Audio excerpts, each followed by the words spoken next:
Welcome to another episode of Confessions of a Recruiter with Blake and Declan. We are on a global mission to build the world's largest community of recruiters so we can all connect and succeed together. That's right. If you want to check out more of Confessions of a Recruiter, jump onto confessions.tv, subscribe to our bi-weekly newsletter, access merch, and if you want to chat to us directly, join our Discord at XR House with the links below. Now, we hope you enjoy this episode.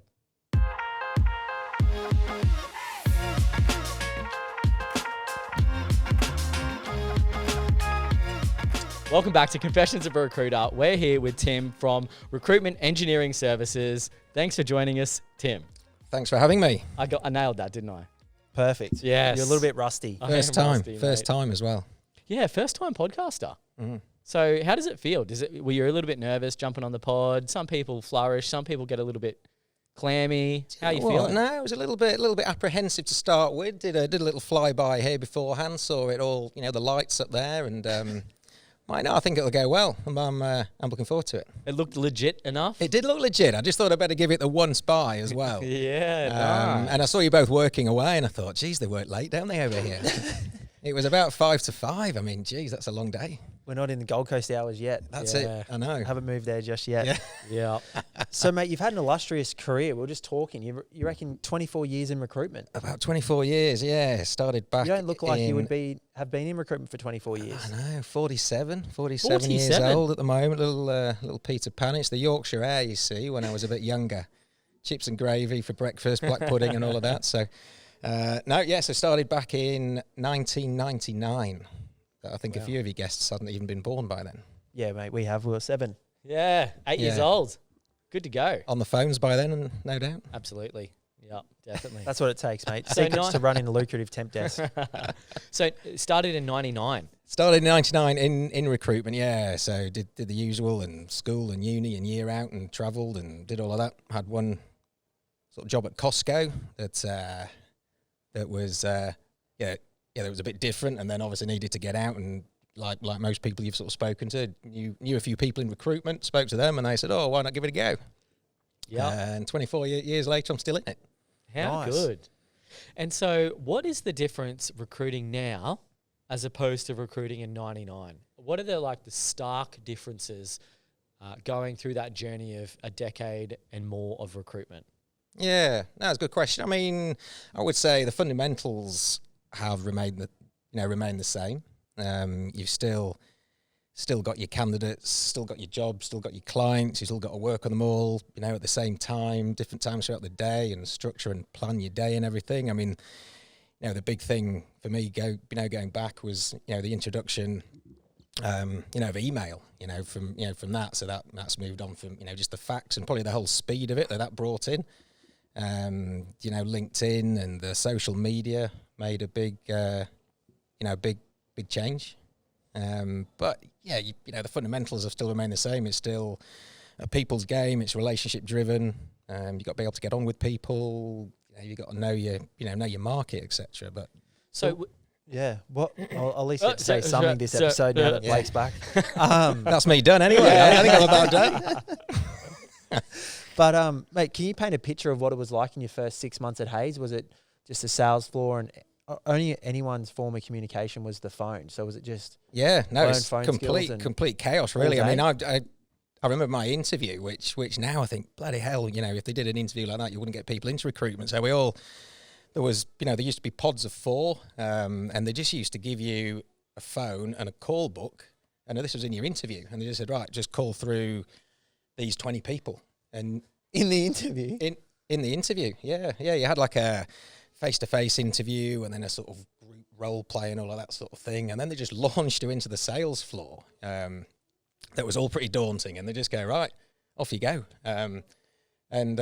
It was just pretty crazy, because then you think, geez, the amount of clients you could say the wrong things to. So I still don't know to this day whether they sort of handpick people and it's just other people in other rooms or not. But I think it was, legit people. Probably he's getting all these crazy calls from people, just talking, complete rubbish. And that's how Hayes built such a good reputation. Well, exactly.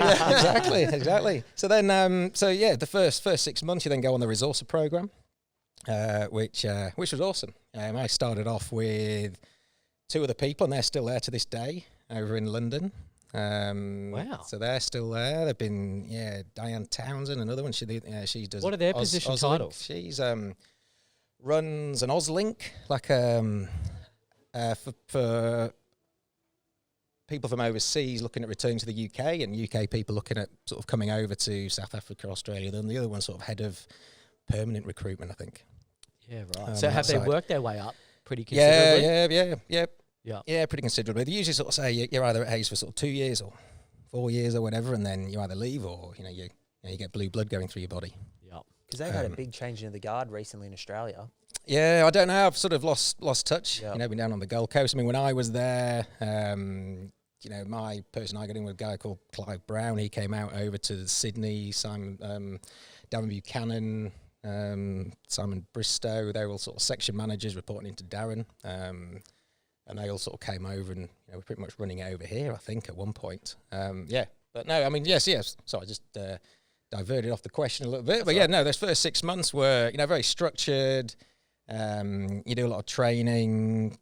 You get thrown on the phones pretty early. It's on the desk sort of training, essentially. So no, it was really, really good. And were you like, this is awesome? This is what I want to do. Or were you like, fuck, I got no better options here. It's either this or Costco. I might as well go with something. Well, it was. Well, no, I mean, I loved it, from the start. And I was dealing in like a civil and structural engineering sort of desk to start with, dealing with Antipodeans. So maybe that's where I got my taste of moving out to Australia for. All on the contract desk here in pods of 4. We were split by postcode.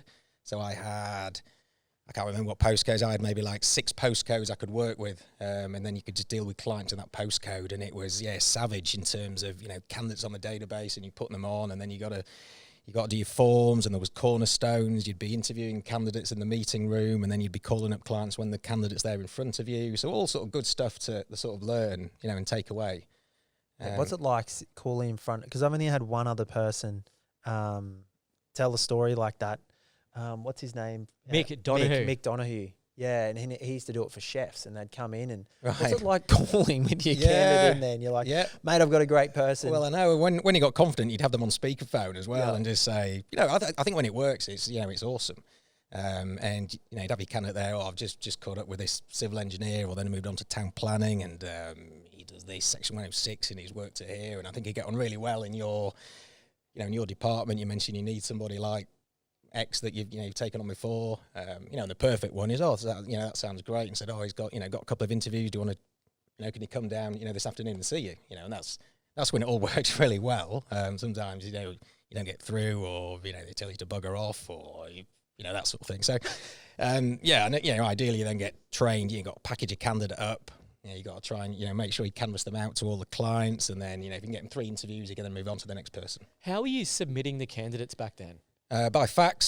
So we all used to line up at the fax machine at that point, and I'm pretty sure at one point there was one email in the office that people could sort of receive things, but that was basically the main manager there. So no, you definitely didn't send CVs by that. It was all through fax, and it would get jammed, and it's pretty pretty mental considering what people do now and how quick, straight through email, it's all, and LinkedIn and all the different sort of tools you've got. It certainly, I would say, made you a bit of an old school recruiter where you had to rely on the phone. How many submissions, like candidate resumes, would you do in a day back then through the fax machine? Would you be submitting one candidate a day? I just can't really remember. Oh no, loads more than one. Yeah, I mean, I couldn't remember, but you'd ideally be working, I don't know, maybe like 5-6 candidates, each time, and you'd be trying to sort of meet up with a couple of candidates, a day, then you'd be getting out on visits. Okay, so you would meet like you'd do a bunch of meetings throughout the day, and then at the end of the day, you'd go, all right, I got this guy, this guy, this guy, this guy, I'm going to fax all of these off, and you'd submit a bunch of candidates at the end of the day. Is that kind of... No, you'd definitely be faxing them after you've seen them, because otherwise they'd be going to you, Anders Elite, BBT, Hill McGlynn, all of these other ones. They'll all be doing that, and they'd all be doing the rounds because they all read, the TNT magazine, and the Aussies were there, and so they'd be seeing this recruiter. And, the great thing was once you'd done a good job with a couple of them, they all had mates coming over, and it was just like anything. It just takes time to Yep. to establish yourself. And what about the difference in Australian recruitment? Like, I think there's more recruitment agencies in London City than there is in Australia. Yeah. I mean, it's certainly. I mean, I was surprised when I came over here. So that was in 2007, and recruitment didn't really, sort of said, "Oh, I do recruitment," and they're like, "You what?" I'm just like, "Yeah, no."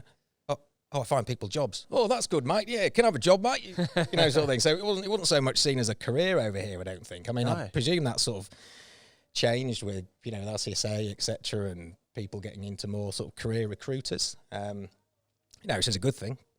But yeah, certainly I noticed that as being sort of the main difference, I would say. What I've always really not really understood very well is how back in the day, actually, let me ask you a few more questions before I say this. How many deals would you do a month back then?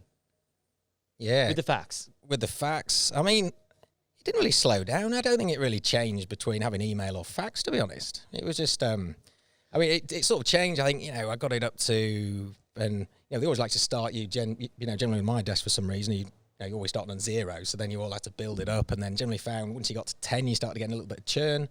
Once you get to 20, you might start losing, 1, 2 a month and that side of things. So you're really probably for growth-wise, I mean, it's a long time ago now. Geez, I think you're sort of, targeted on, a growth of 2 a month, on that sort of size. So you might have to be placing, 4 to 6 around that over the course of a month, and contracts, would vary from, 1 month to 3 months to 4 months to, if you're lucky, you might get, sort of 6 months out, somebody before they went off on the travels or something. That's what I don't understand. So are you doing something similar now, deal-wise? No, nowhere near. But Different my activity industry? is a lot less these days, anyway. I suppose. Is But yeah, I mean, I'd sort of the different market. I think probably now, I'm working in more, your white collar engineering. Perhaps there's people out there with 15, 20 years experience, and so it's sort of far lower volume but higher margin, which I far prefer. What's your split in your business? Now Between contracting and perm? Yeah, I mean, it's been going since 2019 is when I established it, and from that year it's generally been sort of 60-40, probably perm to contract. That's pretty good splits. Yeah, I mean, we're not talking huge sort of numbers, from back there. Turnover wise though, amazing how much it it generates, etc. And once you really run your business, you really start to understand that you can have a huge turnover. But it's the profit, at the end of the day, which makes all of the difference. Yeah, we know that. Yeah. Turnover, sanity, profit, vanity, or the other way around. Sorry. Yeah, 100%. So that's one thing that I've always been interested to understand on why there's some sort of weird stagnation in volume of placements between fax machine and doing old school stuff like meeting every single person, shaking their hand, calling, faxing their CV out, doing a deal. And then now where everything is just so instant and accessible and easy, realistically, everything is at your fingertips. But we're still, a lot of the recruiters that I speak to, especially when they have, 20 plus years experience, they go, look, I'm actually doing the same amount of deals as I was doing 20 years ago as I am today. Yeah, no, I'd agree with that. And so I don't know, do you have any thoughts on that or comments on why that might be the case? Yeah, I haven't really thought about it before. I mean, I would say that everybody was doing it, so that was the norm. And so everybody's now doing it this way, which is the norm. I think it's easy to get lazy, I would say, these days. And that's, I mean, you can you can email, you can text, you can basically do everything you want to not pick up the phone and call somebody, which if you're new to recruitment, it can be intimidating for some reason. To get on the phone, if it's a new client, it's different. Maybe if you've met them and you've got a relationship going, you can revert to a quick text, or some people I've said, just drop us a text. I'm usually in meetings, so that's that works fine. But I know them. But yeah, I think if everybody's doing it that way, that's how it was. Back then everybody was doing the fax and the calling, so that's sort of how it worked back then. Maybe there's some sort of like capacity limit to. Because who were we talking to last time? It was the girls at People Fusion, and they were doing fax, and they were placing 3 to 4 candidates a month. Perm placements, 3 to 4 a month, and they were faxing and not using email, internet, like LinkedIn wasn't around, all this kind of stuff.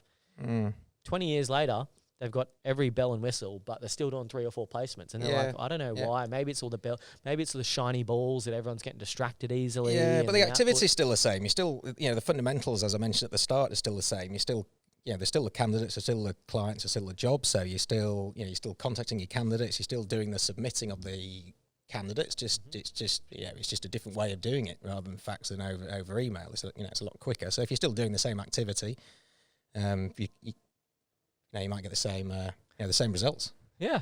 I mean, geez, that sounds like a pretty simple way of putting it forward. Yeah. But it is. I mean, and I sort of sit there and I think, bloody hell, what the hell's going on? And you think, just keep it simple, mate. Just keep it simple. It's a simple job. You're here. If you talk to enough people and you got enough jobs, you're gonna have success. And if you're sort of looking the one good area you can have, that if you're trying to grow a desk and people are saying, at Hayes, they just go, you've got to make 50 BD calls and you've got to do this. But then you look at your contact list and you can't make 50 contact calls because you haven't got enough people on there. If you're supposed to do, 10 bud calls as they call them back then, or, a day, so that's 50 over the week. And if you've only got sort of 80 contacts, you're never going to be able to do that over the course of a week and then over the course of a month. So then, I just find you've got to keep it simple, take a step back and then think, well, you've got to grow your contact list. And then, and if you can, call enough people, get enough jobs in, make enough candidate calls, do your submission, it all comes down to that activity. So, Tim, what do you have any magic formula or ratios that you generally go by from like a pipeline to a billings to a CV sent to an interviews booked? Do you generally break it down from it like if I want to bill 50K a month, I need to work 8 jobs. Chances are I'll fill 4 of them. Chances are I'll need to do 20 BD calls to get those 4 jobs. Or is there any kind of method or formula that you implement in your daily routine to be honest, at the moment, no, there's not. I would say your bigger agencies are excellent, at doing that, and that's how they probably monitor, I would say. It's all great, if you go the smaller agencies, probably their selling point is no KPIs, etc. But then if you get to, your Randstads, your Hayes, etc., that's the only way they can actually monitor, the consultant's performance, I suppose. And so from that perspective, you go way off in your training and, they call it, the whole funnel mentality. You ideally get one job and you have to submit 3 to 5 CVs through, and you really want to get 3 interviews per job, and that generally means you might get 1 placement, but then to get 3 candidates over, you've got to make such and such a call. So that's all drilled into you at your probably more established sort of agencies, I would say. I did used to do that. I don't know, and I wouldn't really know what the sort of figures were, to be honest, now. Okay, interesting. Because you have quite a solid base, relationships. Yeah. And what happened in your career that you're like, mate, I'm going to go do it for myself? You're 20 years into your career? 20 years, yes, yeah. I mean, I tried it once before then, and it was complete disaster. Tell us what happened. When was it? Disaster as well, and so that was after. A few of them, before. Then moved over to Australia, set Mawson's up over here. So they were, I'm not sure if you heard of them. They're probably largest technical engineering recruiter in the UK. So I was with them before. They were doing various acquisitions, and then I moved over here, to set them up. And then for various reasons, which we can go into a bit later on, or now, wherever that sort of finished. And then I thought, right, this is easy. It's all transactional. I had my London head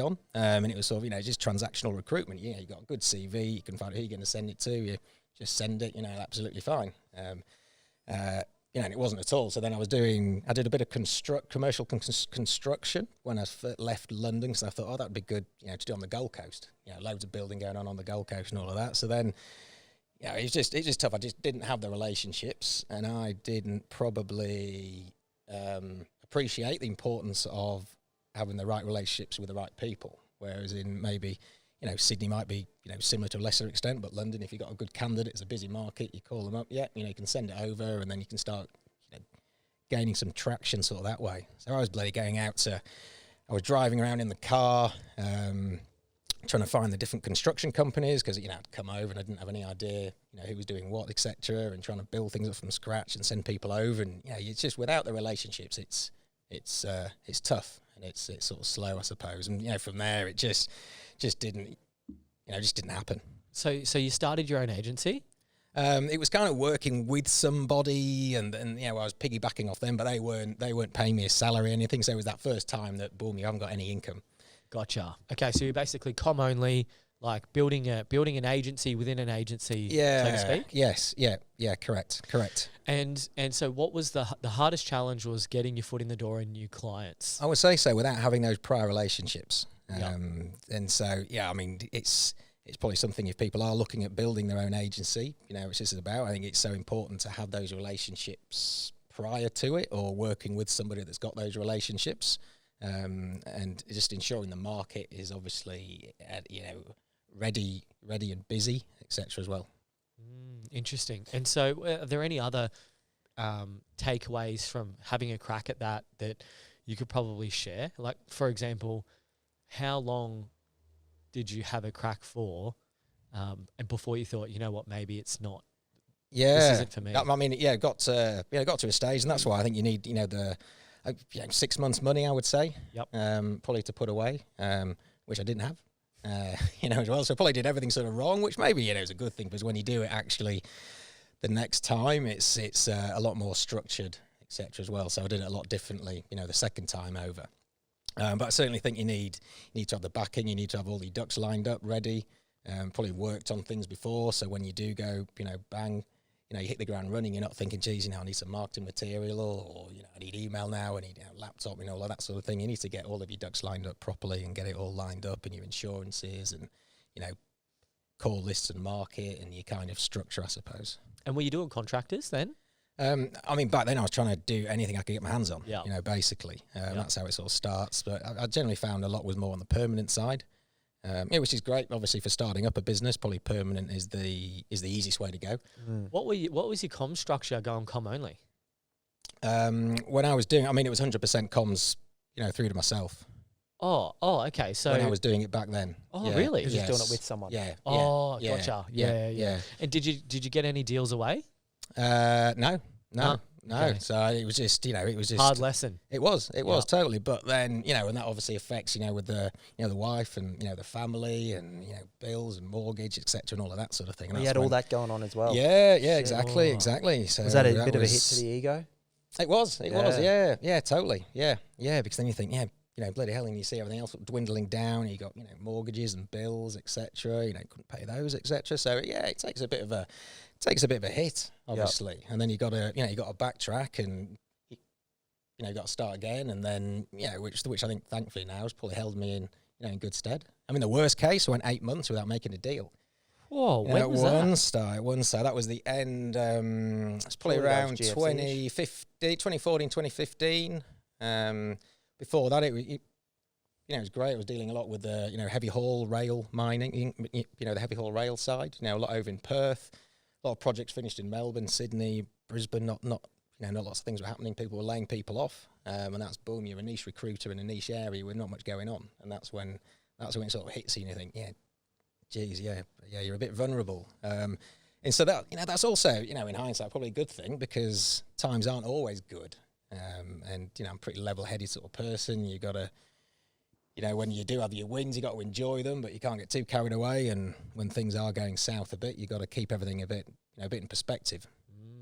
That things will turn 8 around. months without a deal. Yeah, so, yeah. like, generally, when you have a 0 month, yeah, it kills your mojo. Yeah, like you feel like, oh, geez, I really need to get something going here, and you do your head in, to be honest.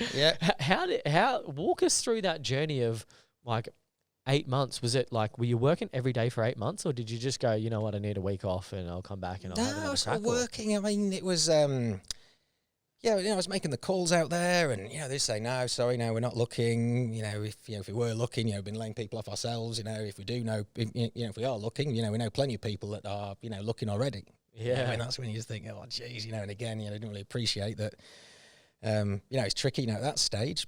But on the flip side, I reckon if you can just stay in it through those moments as well, you come out the other side, and all the people you've been talking to and speaking to, it's the usual thing that then if you do catch up with them for a coffee and you there you are, still having a chat with them. That things when things do turn around, if you can stay in it that long, obviously, you come out a lot fitter, faster, stronger. Mate, Oh, how 100%. was COVID?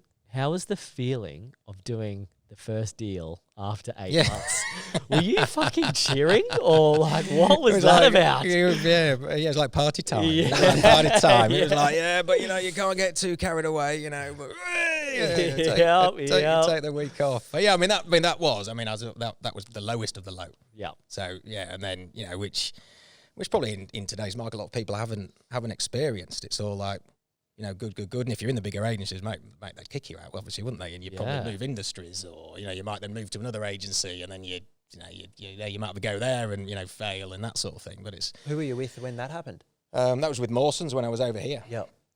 So again, I was kind of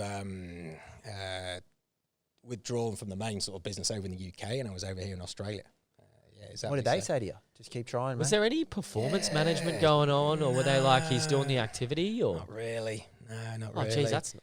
And good. it Oh, was. so you could It set was. You could have done 12 months no placement. I know exactly. I could have done 12. Yeah. Yeah. So no, it was all. No, it's a strange sort of setup. I mean, they're sort of huge, and they're for over here, it was certainly more of a lifestyle type sort of business, and that's in the end. They didn't really want a lifestyle business. They wanted to sort of grow things, and I think they did acquire. I think a few times I went over to Perth and WA to try and sort of speak to companies to try and acquire them under the Mawson banner for the chairman over in the UK. But yeah, it just never happened. And I think in 2022 they acquired ACR World. Arc World. Down in Sydney. Yep. Yeah. ARC or ACR or something like that. So they do technical yellow, engineering. Yeah, yellow and sort of side. grey. Is it? Yeah, I'm Dunno. pretty sure. Yeah. So it also happens, and that and that was a good experience in itself. You kind of think you got a really good business going. You're 100% perm. No one's going to buy you with a 100% perm business, which I didn't appreciate. And so you speak to some business owners, and they're like going, oh yeah, we're doing this and we're doing that, and you say, well, what's your contractor base? And they're like, oh well, we haven't got any contractors. And like say, well, mate, you're never going to sell your business because literally you start the next month and you're on zero, or the person that's billing a lot, they leave. So if selling a business is then in your mind, it starts thinking, well, actually, you need to develop a contractor base, I suppose. Without a doubt. And you've brought a couple of people on since you launched? Yeah, that's right. Yeah. I mean, again, for me, it's sort of when you get into recruitment, I think you've got different stages. So when I was a rookie recruiter and through the resourcer program, it was all pretty crazy, in London and pre-kids and all of that. And then in 2006, got married, and that's another sort of stage. And then 2007, we immigrated out to Australia. And then you have kids, and then that's another stage. So, one of my motivating factors for starting off, Res, I suppose, was more, the flexibility. I've always been far more around the flexibility rather than, building a big business and hiring lots of people. And it was always more that lifestyle element of it, which is what I was after. So I can, do the kids' sport and pick them up and, do all of that sort of thing. So I've still got that more philosophy that's my sort of priority, but at the same time, your approach sort of changed a little bit. So yeah, we took somebody on, and then I knew an individual I used to work with at a company called 2XM, Steve Abbott. So then he sort of joined us to work in the Sydney area. Who's a rail recruiter himself as well. Yeah, so he's sort of there, and then we've got Clinton, who's on the Gold Coast with us. So no, it's good. And you all work from home? All work from home, And that's always been like that, even in 20... It's always been like that. No, it's interesting as well, because before it was all cloak and mirrors and, daggers and all of that sort of thing, and he's like, oh, no, I've got an office of 10, and, I've got this and that, and, I've got a payroll, all of this. But now, I think that sort of since COVID, that sort of changed a lot, and people are like, oh, right, yeah, perfect. And I would say the service you could get from ourselves would be a lot better than, your bigger agencies, your Michael Pages and your Hayeses and Randstads and all of that sort of thing, because you know who you're dealing with, and I'm confident that in my relationships and understanding of the market, I do tell them, I'm not an engineer, by any means, but I know what you do and I know what you like and I know what you're after, but give me an engineering design drawing and I won't be able to tell you what the hell you're talking about, but that's not what you're paying me the money for. You're paying me to get somebody that can do that. Yep. And it's your wealth of experience in the industry and knowing who's who, that's what they're paying for, as opposed to someone who's in a big agency, been there for 12 months, slapped on a desk. Yeah, correct. And that can take, I know it can take years, 5 years, 6 years, I would say, maybe even a bit longer, And it's surprising that, or do you know if it's surprising or not? Greg Savage said to us it's 50% of recruiters leave within 6 months, people that started in the industry. Yeah. No, I can imagine. I mean, obviously, my first 2 years then was with Hayes, and obviously, there's a huge sort of revolving door. But I can imagine it's probably the same here. It's probably not just Hayes; it's probably all of the bigger agencies, isn't it? Really, people. Mate, I reckon it's just business in total. I think it's business. Mate, business in general, I feel like, is a revolving door. Unless you're like super dialed in and you're a small business and you can go one at a time, focus on that one person, and you're really good at hiring. But ultimately, mate, everyone has. What was that stat the other day? It's like 32% of the Australian workforce changes job every year. Right, is that right? So hypothetically, if you have 10 clients, or if you've got one client that has a 100-person headcount, they need to hire, on average, statistically speaking, 30 people a year just to maintain their current headcount. So, like, when you think of it like that... Wow. Yeah. It's no wonder we're busy. Yeah, exactly. Yeah. I mean, I often look at my candidate list as well and just say, for example, you take a number out of your head, you've got 100 people on your call list, and you sort of think, right, over the course of this year, if 30% of those people leave, that's 30 people. These people I'm going to call are going to leave this year. Why can't it be me that finds them a job, or where are they going to go? So I'm sort of interested when I do speak to someone and I think, geez, I've got no bloody idea where he's going to go, but I'm really interested to see where he ends up, or, in terms of, or if there is somebody you think, geez, he's, you can tell straight away by looking at the CV, you think, he's got longevity, he's certain skill set within rail, he's worked in these certain projects, you think, geez, he's good, and, and straight away in your head you go, boy, you could go boom, boom, boom, you could go there, and there, I could call this person, and that's probably where your activity changes, probably as well, because you don't need to call up 50 people to try and get that. You can I'll call up him, and him. Yeah, and that's where it sort of helps, I suppose. Yeah, because you're in that gliding stage. What'd you say about the rocket? You're in orbit. You're in orbit, mate. Orbit. Have you seen my analogy of recruitment? I haven't. No. Okay, it's a rocket analogy. Yeah. The rocket emoji is essentially coined by X-Recruiter. No one used to use the rocket emoji until X-Recruiter came around. So we're gonna take that. But basically, the analogy went like this. Well, it's So a rocket ship going up into orbit, that's the whole purpose of a rocket, to try and get from Earth to orbit. It takes about 5.5 litres of fuel per 1 kilo of mass that it needs to move to get to orbit. And what happens is it needs, this much fuel to get this much weight up into orbit. But as soon as it gets to orbit, it dumps all its fuel and then it turns its thrusters off, and then it travels at like 24,000 kilometers an hour around orbit. And the analogy was, that's like your recruitment career. You've got to put in like 500% just to try and get there. But once you just get over this ledge, the penny drops, the light bulb turns on, you get it. You don't have to put this like crazy, deadly amount of energy in to get a result anymore. You can start to just cruise on a high frequency and do deals, and the momentum's going and you're good to go. That's right, and that just takes time, doesn't it? Time in the market, and no one can really teach you that. You maybe get a good mentor that will introduce you and take you along to the meetings, and that's an ideal sort of position, I suppose, to be in. Like back at Hayes, when you make your first deals, and your section manager then goes, "Oh bloody hell, here you go. I'll give you this deal. Call this person and this person and this person." And you go, "All right, yeah, cheers, thanks." Yeah, and it goes, "Oh, boom, you got interview," and you think, man, it's easy, mate. This bloody easy. Yeah. Until you got to do it yourself.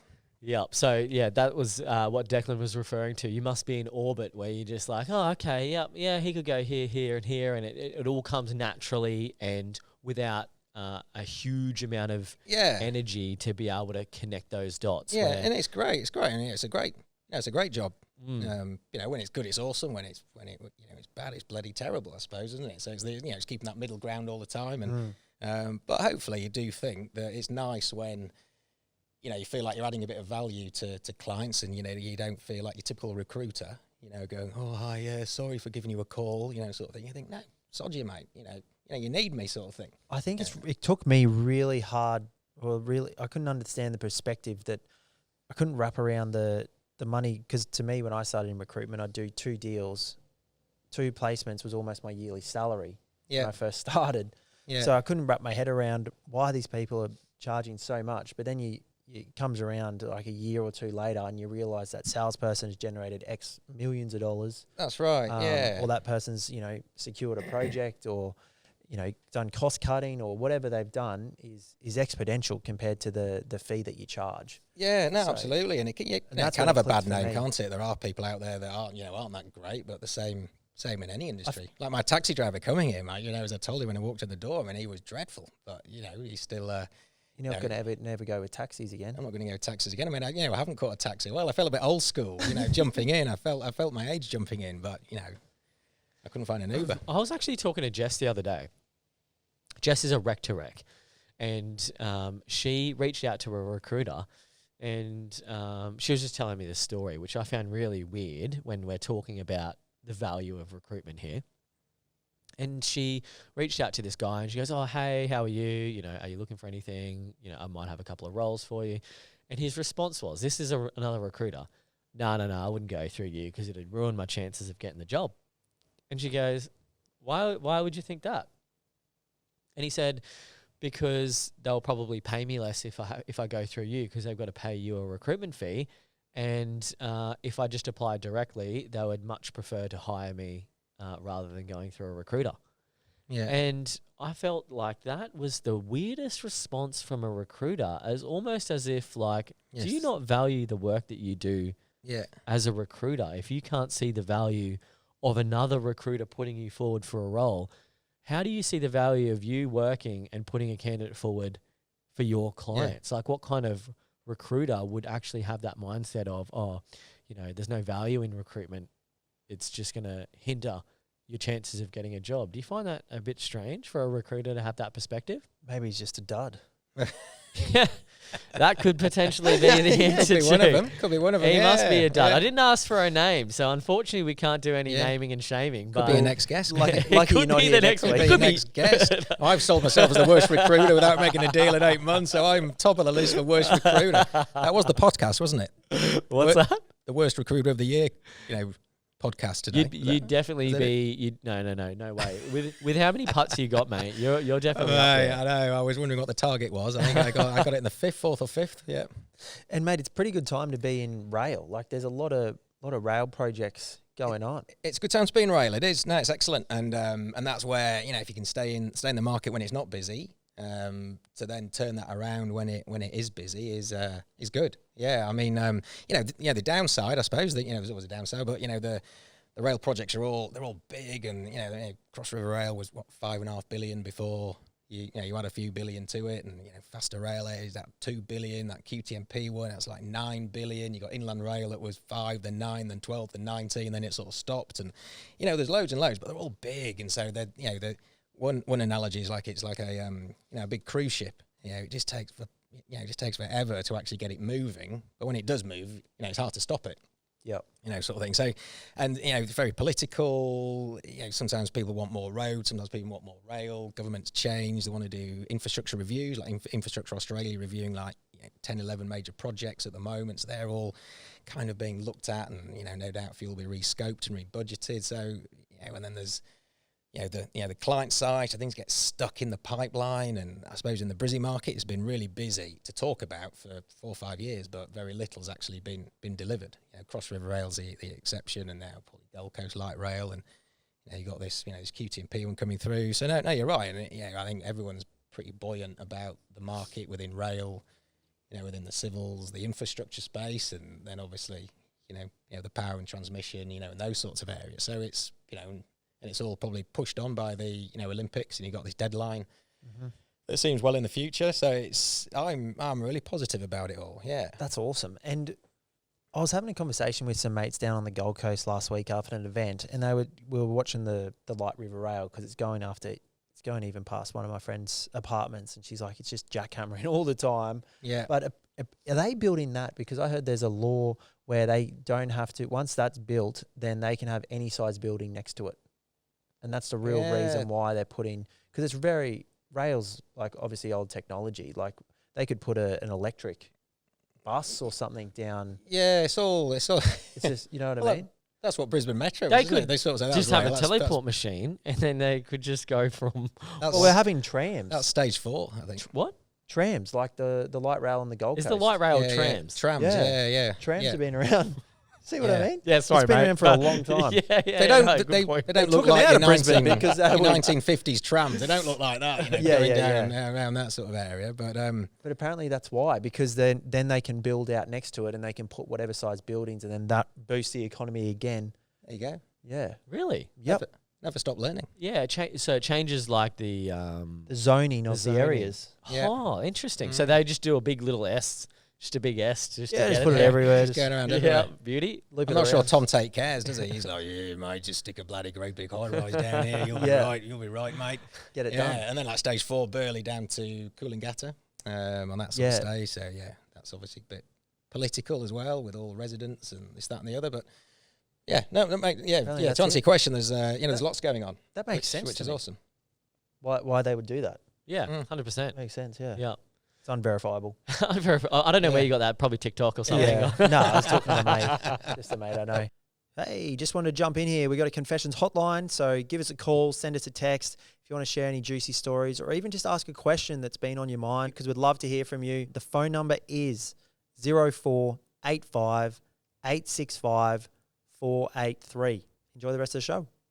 So what are the specific roles you recruit? Do you find yourself now being in the industry, knowing more, you would have seen candidates go through their career along with you, that you're recruiting a lot of high level positions? Or is it, do you have a bread and butter? No. I would say it's all white collar. So generally, superintendents. Maybe do some inspectors or surveillance. Which is a strange sort of role, but generally, from your site engineers upwards, I suppose. Your SEs, your PEs, your SPEs, then into your project managers, etc. And that can be on your consultancy side, your contractor side, or your client side, I suppose. Yeah, nice. And your operator side as well. Yeah, so there's certainly people that we've sort of placed that have then grown through the ranks into managers, etc. as well. I think every recruiter who's been in a while has sort of found that, and that's that's great, isn't it? That's like the golden nugget or the golden goose, isn't it? Where you place somebody and then you sort of keep in touch with them, then suddenly boom, they're in like a hiring position, I suppose, and then you can start speaking to them. Yeah, exactly, Yes. exactly. That's Speaking to them, milking it, that's same the thing. key. Yeah. Yeah. No, it's great when you do speak to a candidate, isn't it, as well? And you see him, and he's really good. You've got this great role for him, and you speak to him, and you go, just giving you a call, see how you're going, see how your job's going over at X place, and you go, oh, I just got made redundant. And you're like, really? Oh, that's really bad news, isn't it? Anyway, I've got this other great role for you. Yeah. Away you go. Yeah. So with so do you reckon rail will so now you said it was a bit dormant for a few years, but now it's going to really hit its straps? I for the reckon next so, 10? yeah. I reckon it'll get busier than it is now. Yeah, without a doubt. I would say end of this year, probably sort of end of, halfway through next year, even sort of end of Q1 next year. Or sorry, the end of Q3 sort of next year as well. So what's that sort of March time? Just everything takes so long, and that's the thing, and everything takes, a long time. The projects can get awarded, and so everyone gets all excited and starts ringing everybody up and all of this, and then, nothing happens for 6 months. And then, there's an example of a few projects. We were at Osrail last November. A project just got awarded, and they're still waiting for a contract to be signed, and it's like August sort of thing. So what do you do? It takes a do you long recruit time. other roles in like civil and other just- sectors while you're waiting for rail? Well, there's other projects going on at similar times, Oh, I right, suppose, okay. as well. Yeah. So it's just things just take a long time, I suppose. Yeah, it's not as if boom, it's awarded and like boom, there's people on site the next week, sort of thing. I mean, from a design perspective, you could be doing the design for a year. So, the contractor might be getting engaged with a design management, engineering management side of things, but, boots on the ground, you might not see for a little while, and they'd probably look at, your utilities, exploration side, geotechnical, and then you probably start getting your civils involved, doing the the clearance, and then utilities identification. Your pups get involved, and then drainage, stormwater. That's your sort of bread and butter for your civil side. And Gold Coast Light Rail, for example, they'll probably start doing the track. Maybe sort of March next year, sort of thing. Oh wow! So would you kind of map out your opportunities or pipeline to projects? So let's say you've got a calendar and you'll go, all right, this project's going to go from here to here. These are the stages of it. This is when they're going to need candidates. This project's going to go from here to here, and then you just try and... Absolutely. Yeah, no, I map out every project that's, say, going on in your area. So every project in South East Queensland, for example, you could go Cross River Rail. So you'd maybe, split it, RISI, TCS, TSD, and you then... all these good acronyms flying around, aren't there? And then you'd basically start putting, I basically have it, just like a bubble on a bit of paper, and then an arrow going, CPB, UGL, get all these different contractors, and then you get your JVs, your alliances, all the different companies that are delivering it. And then you would then look on your database, for example, and check, well, which contacts have I got in those companies?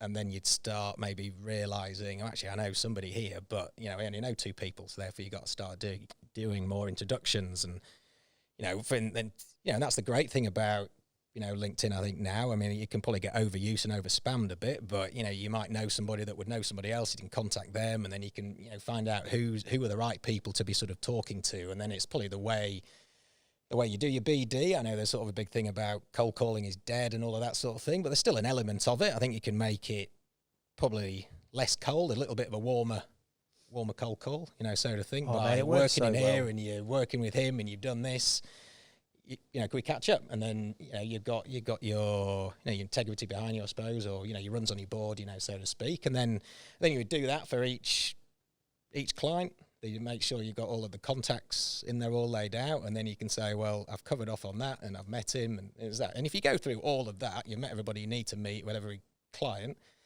and there's still no jobs, maybe you've got to think, mate, either they don't like me or there's no jobs, sort of things. Then you move on, to the next sort of projects. You're probably running them all in parallel.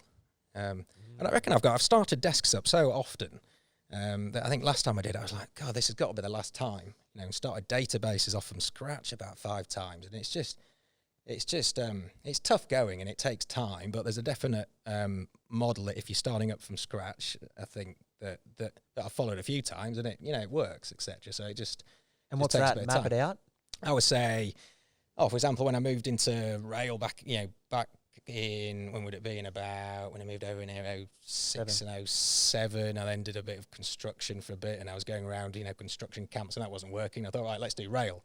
So that was, back in 2008, I suppose, and that sort of side. And so initially, you try and work out what the projects are. I just try and find somebody that or somebody can introduce you to that can be your sort of fountain of information, I suppose. So you'd meet up with them, and you do all of that. You'd maybe try and get a few names from him. You would then try and find out who the projects are and everyone who's delivering it.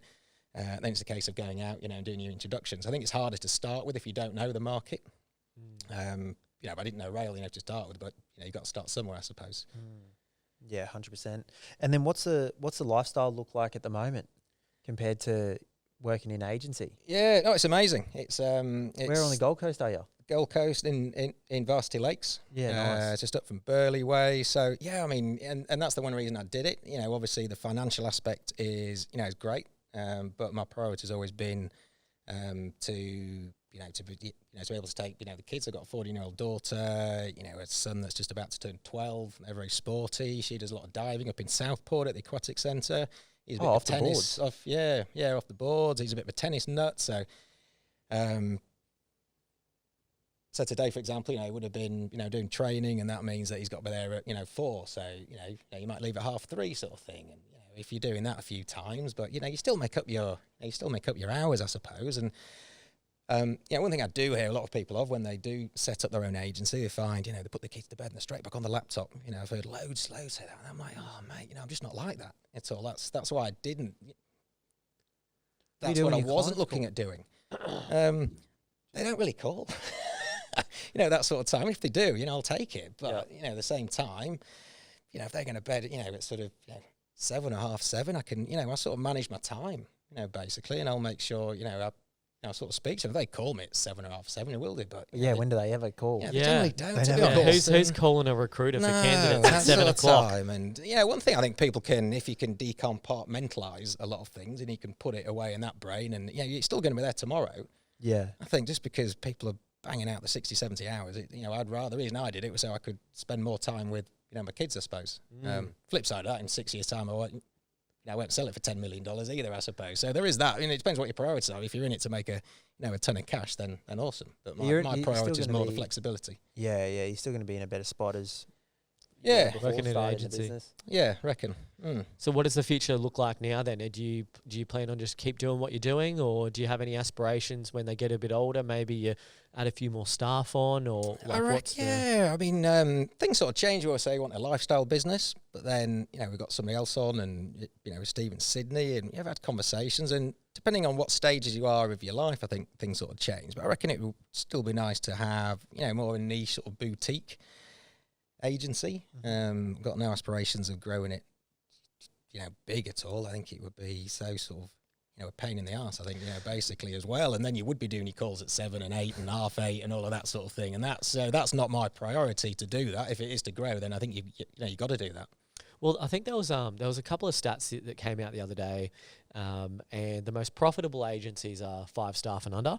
So from a net profit to revenue standpoint, under 5 staff is like the perfect recruitment agency from a profitability. And 85% of recruitment agencies have 3 staff or under. So I did hear you say that. That surprised me actually when I heard that. I was like, wow.